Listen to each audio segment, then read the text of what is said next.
श्रावण मास महात्म 29वां अध्याय। श्रावण मास में किए जाने वाले व्रत का काल निर्णय। ईश्वर बोले, हे सनत कुमार, अब मैं पूर्व में कहे गए व्रत कर्मों के समय के विषय में बताऊंगा।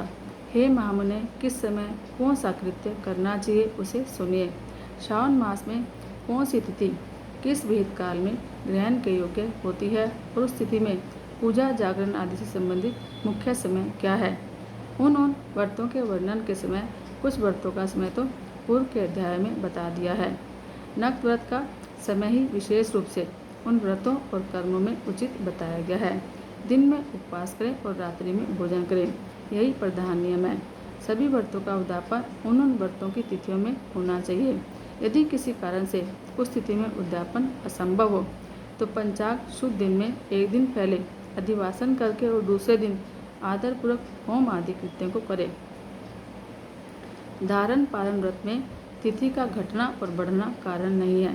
श्रावण मास में शुक्ल पक्ष की प्रतिपदा तिथि से संकल्प करके उपवास करें, पुनः दूसरे दिन पारण करें, इसके बाद दूसरे दिन उपवास करें।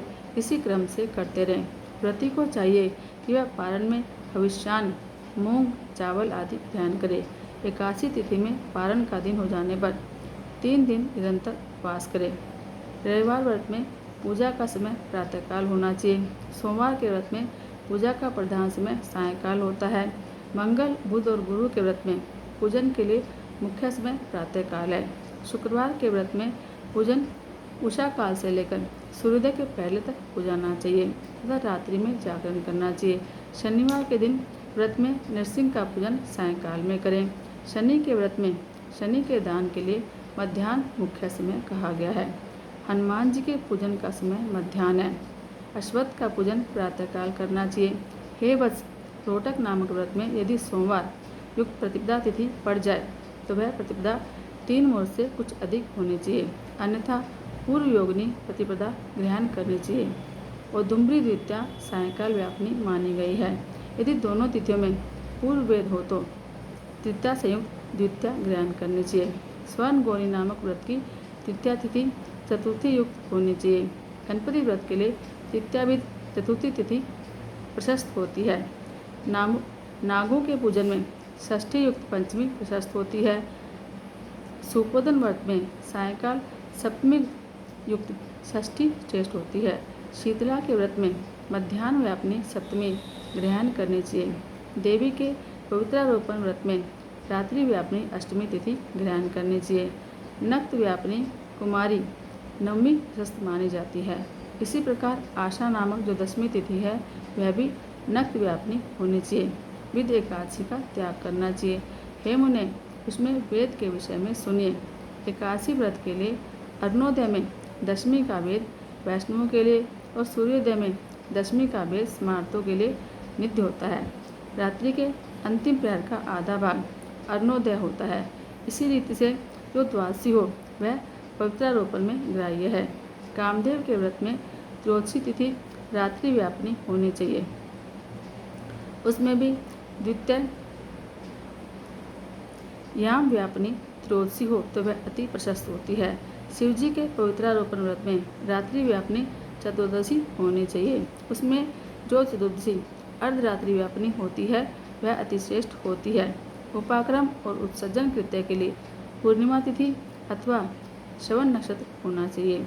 यदि दूसरे दिन 3 मुहूर्त तक पूर्णिमा हो तो दूसरा दिन ग्रहण करना चाहिए, अन्यथा तैत्तिरीय शाखा वालों को और ऋग्वेदियों को पहले दिन ही करना चाहिए।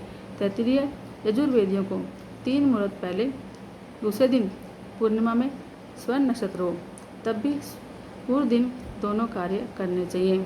यदि पूर्णिमा और श्रवण दोनों का पूर्व दिन 1 मुहूर्त के अनंतर योग हो और दूसरे दिन 2 मुहूर्त के भीतर दोनों समाप्त हो गए हों तब पूर्व दिन ही दोनों कर्म होना चाहिए। यदि हस्त नक्षत्र दोनों दिन अपराह्न काल व्यापी हो तब भी दोनों कृत्य पूर्व दिन ही संपन्न होने चाहिए।